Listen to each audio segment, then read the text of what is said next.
Hey everyone, I'm meteorologist Hannah Dennis, and we are getting a small break from the storms. However, storms are going to be returning this week and things are going to be heating up. We're talking very warm temperatures going into the start of this week.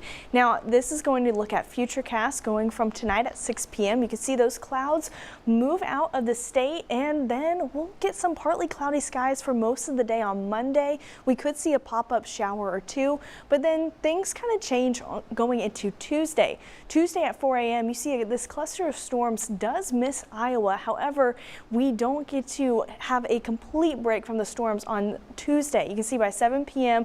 we do see a cluster of thunderstorms that does come around the eastern part of the state, and then it kind of circles around and gets the southern part of the state. And right now it looks like it may miss the metro area. However, this could change. We are seeing these storms looking like they just want to circle around, and then you can see behind it some of these start to pop up. So we could see those storms pop up behind it late Tuesday night into Wednesday morning. This is Wednesday at 1 a.m. You can see the southern part of the state is definitely going to get a decent amount of rain from this system that goes through.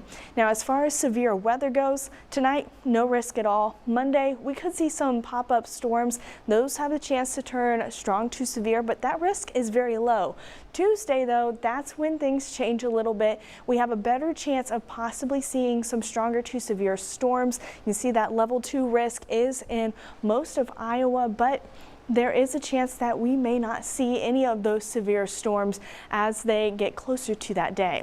Now, as far as rainfall goes, looking at Monday, the excessive rainfall, very marginal up in the northeastern part of the state. However, on Tuesday, there is a slight risk for some excessive rainfall out towards the eastern part of the state and a marginal risk going into the central part of the state. And this is something we want to keep an eye on because many rivers are starting to get to those high levels that it's causing some flooding, especially over in northwestern Iowa. And so we're keeping a track of all this rain to make sure that no more flooding is going to be happening in the other parts of the state.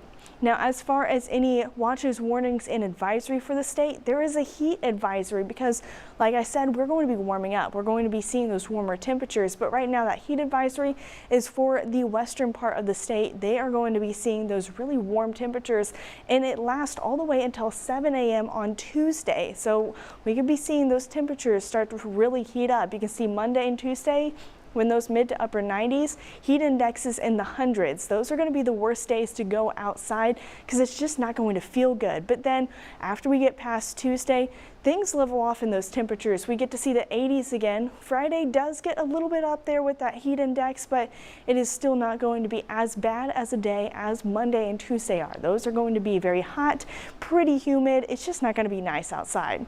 Now tonight, however, it is going to be nice. Warm night. We'll have some passing clouds, but for the most part, we'll have those clearer skies. Only 71 degrees for your low, and then tomorrow, that's when things start to heat up. 96 degrees for that high, heat index in the hundreds. We're going to have those mostly sunny skies, so that's going to bring the heat even more. And then we have that chance to see those pop-up showers and storms going into the afternoon and evening. Tuesday, things are a little bit cooler, but we're still seeing that heat index up in the hundreds, and then things cool down on Wednesday. Next best chance of storms is going to be on Friday. We could see those storms pop up in the morning and in the evening. So overall, kind of looks like a stormy day, but then after that, things are looking pretty good. In fact, this coming weekend looks like it's definitely going to be better than this past weekend with the lower 80s as highs.